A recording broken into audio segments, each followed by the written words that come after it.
jiwa yang mengajak kita untuk berbuat kejahatan dan keburukan.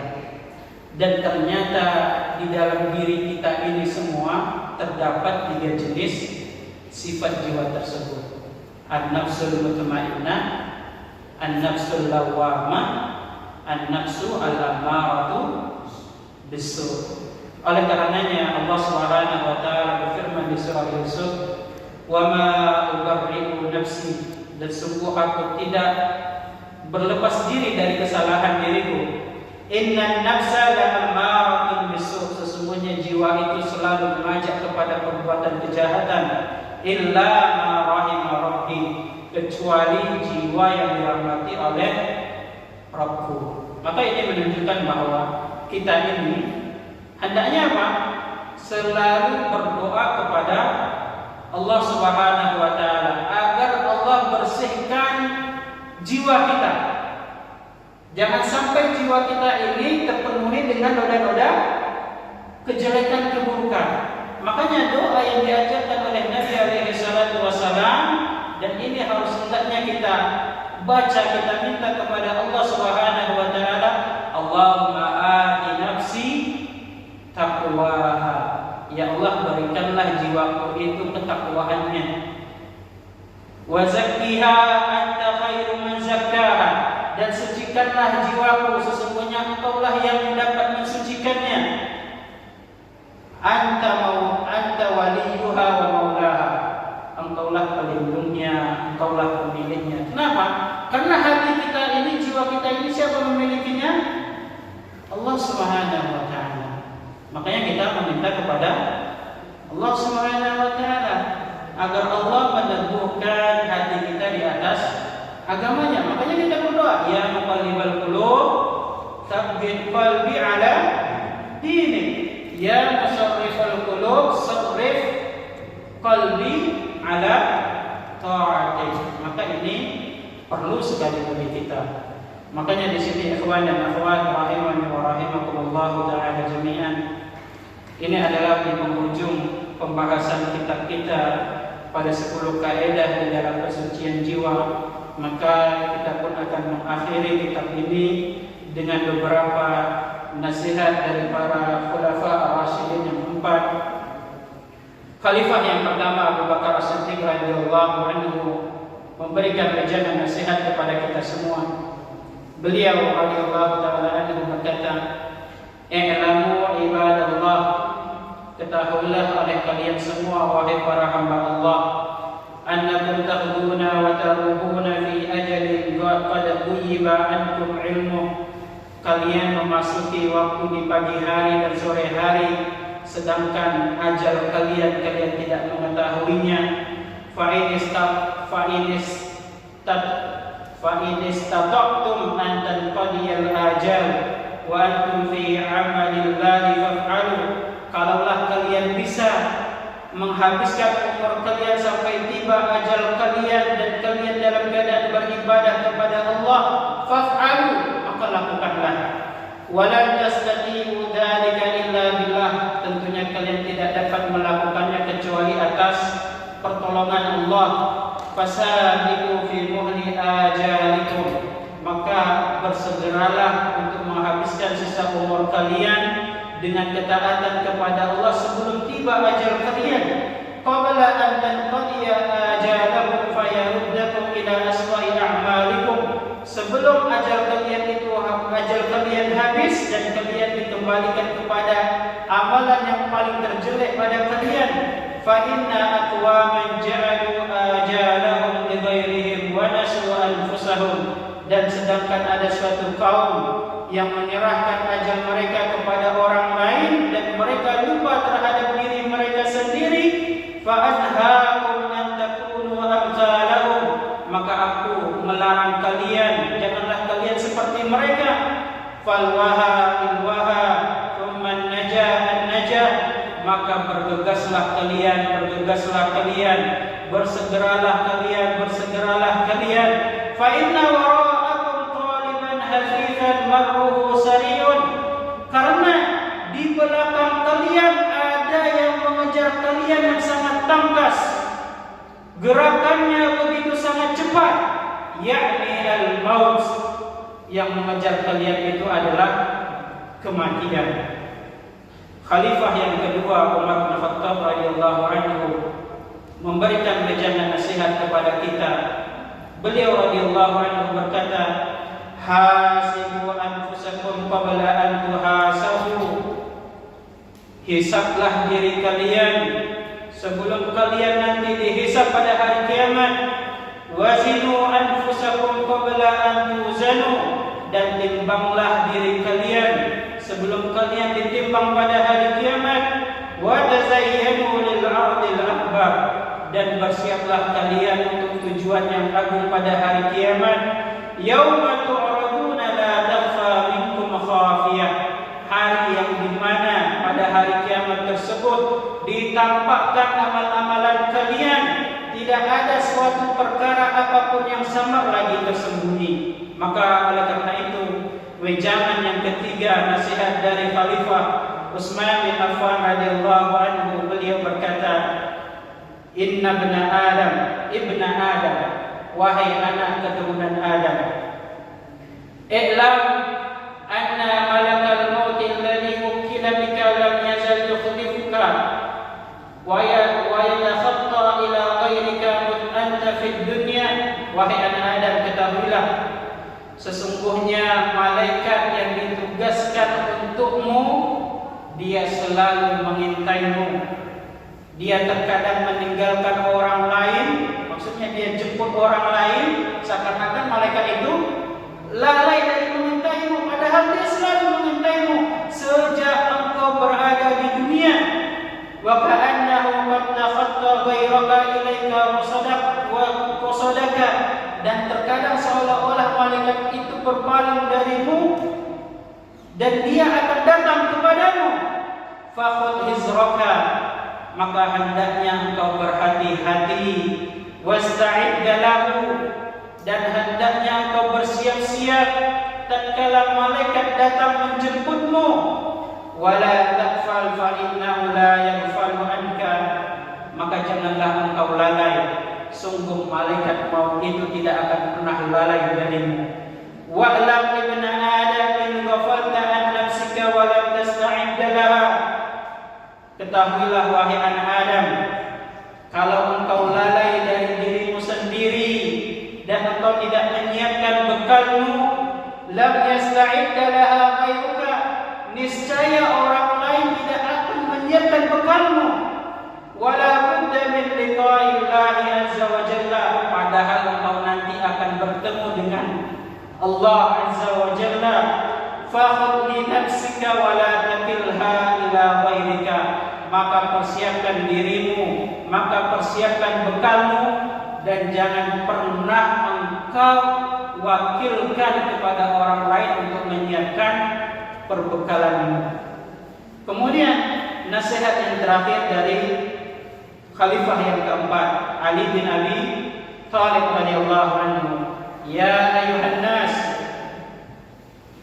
wahai manusia, inna akhwafa ma akhafu alaikum tulal amal, sesungguhnya perkara yang paling aku khawatirkan kepada kalian adalah panjangnya angan-angan wattiba'ul hawa, dan mengikuti hawa nafsu. Fa amma tulul amali fayuzil akhirah, adapun jika engkau berpanjang angan-angan, itulah yang menyebabkan lupa terhadap akhirat.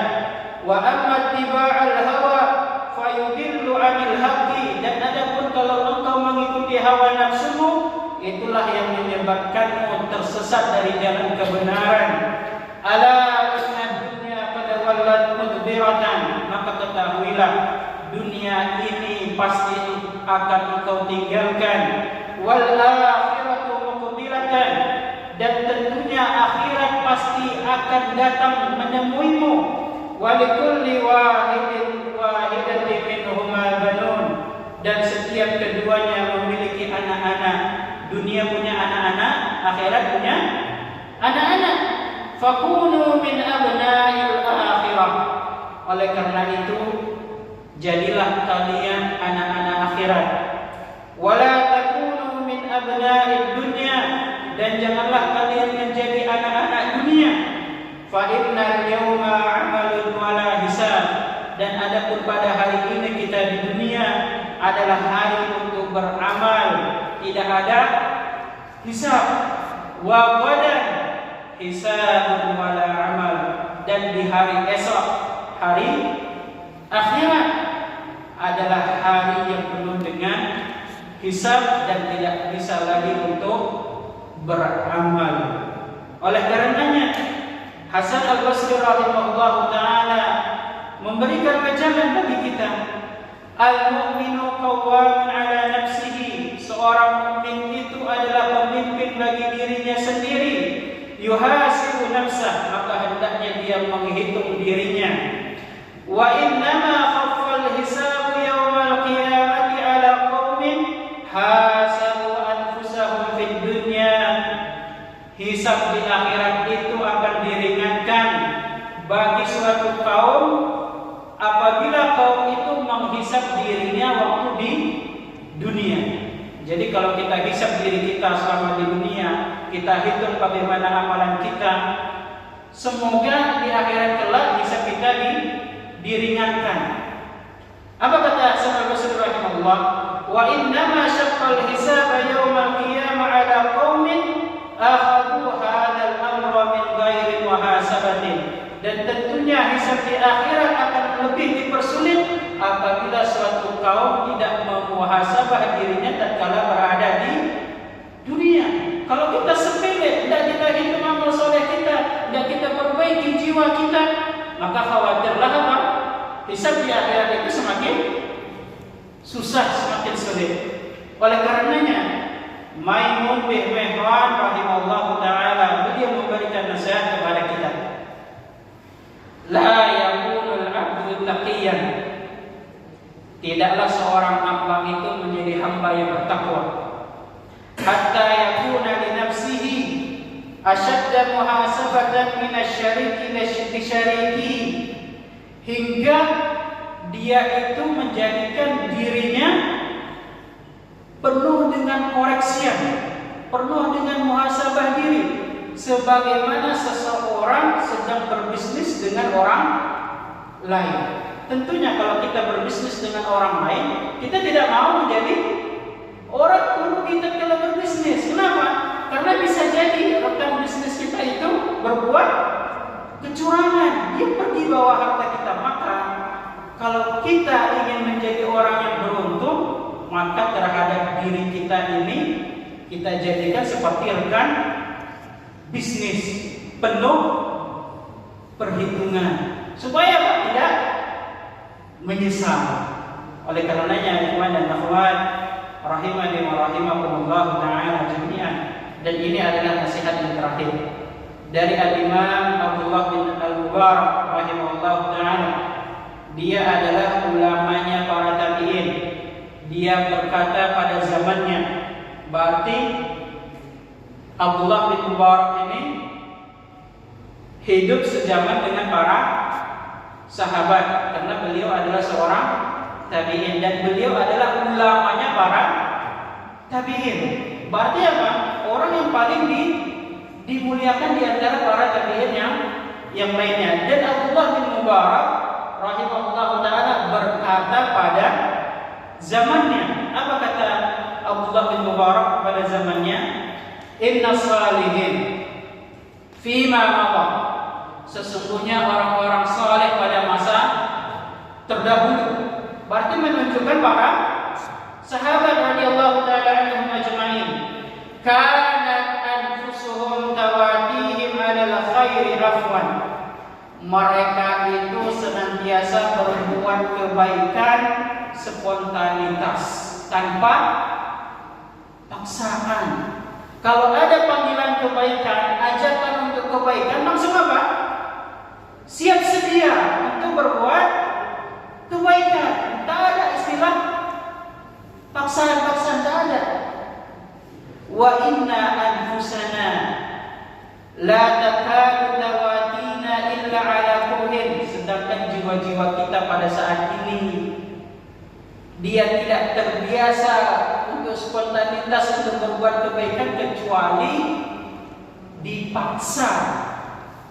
Fayan bagi lana an nubrihaha. Kalau kita tahu jiwa kita tidak berbuat kebaikan kecuali dengan cara dipaksa, maka apa? Paksakan jiwa kita untuk berbuat baik. Fa kaifal halu fi zamanina. Kalaulah di zaman tabi'in saja seperti itu, gimana dengan zaman kita yang jauh dari generasi terbaik? Kalaulah di zaman tabi'in yang mereka berburu dengan para sahabat radhiyallahu anhum, mereka itu harus memaksa diri mereka untuk berbuat kebaikan barulah bisa berbuat baik. Kalau diri kita sekarang ini yang jauh dari mereka, bagaimana? Harus lebih memaksakan diri. Dan terakhir di sini penulis kitab Syekh Razak bin Abdul Muhsin Al-Badr rahimahullah taala berdoa, nas'alullah taala bi asma'ihil husna wa sifatihil ulya an yusliha lana dinana alladhi huwa ismatu amrina. Ya Allah, kami berdoa kepadamu, kami meminta kepadamu dengan nama-namamu yang indah, dengan sifat-sifatmu yang agung, perbaikilah agama kami, yang mana agama kami itu adalah harta yang paling berharga bagi kami. Wa an yusliha lana dunyana allati fiha ma'ashuna. Ya Allah, perbaikilah dunia kami, yang mana dunia kami itu adalah tempat tinggal kami. Wa an yusliha lana akhiratana allati fiha ma'aduna. Ya Allah, perbaikilah akhirat kami, karena akhirat kami itulah tempat kembali kami. Wa an yaj'alal hayata ziyadatan lana fi kulli khair. Ya Allah, jadikanlah kehidupan ini sebagai penambah sarana kebaikan bagi kami. Wal mauta rahatan lana min kulli syarr. Ya Allah, jadikanlah kematian itu sebagai tempat istirahat kami dari segala keburukan. Allahumma ati nufusana taqwaha. Ya Allah, berikanlah kepada jiwa-jiwa kami ketakwaannya. Wa zakkiha anta khairu man zakkaha. Ya Allah, sucikanlah jiwa kami, karena Engkau adalah sebaik-baik yang dapat mensucikannya. Anta waliyuha wa maulaha. Engkaulah ya Allah pelindung jiwa kami dan penolongnya. Wa sallallahu ala nabiyyina Muhammad wa ala alihi wa sahbihi wasallam. Maka ikhwan dan akhwat, pada tanggal 12 Zulhijjah 1446 Hijriah ini, alhamdulillah, kitab Ashlul Qawaid fi Tazkiyatin Nafs, 10 kaidah di dalam kesucian jiwa, karya Syekh Razak bin Abdul Muhsin Al-Badr hafizahullah taala telah selesai kita kaji, dan semoga pada pertemuan yang lainnya kita akan mengkaji kitab-kitab yang lain. Alhamdulillah atas pertolongan Allah, kitab ini telah selesai. Alhamdulillah, kita akhiri dengan doa kafaratul majlis. Subhanakallahumma wa bihamdika, asyhadu an la ilaha illa anta, astaghfiruka wa atubu ilaik. Assalamualaikum warahmatullahi wabarakatuh.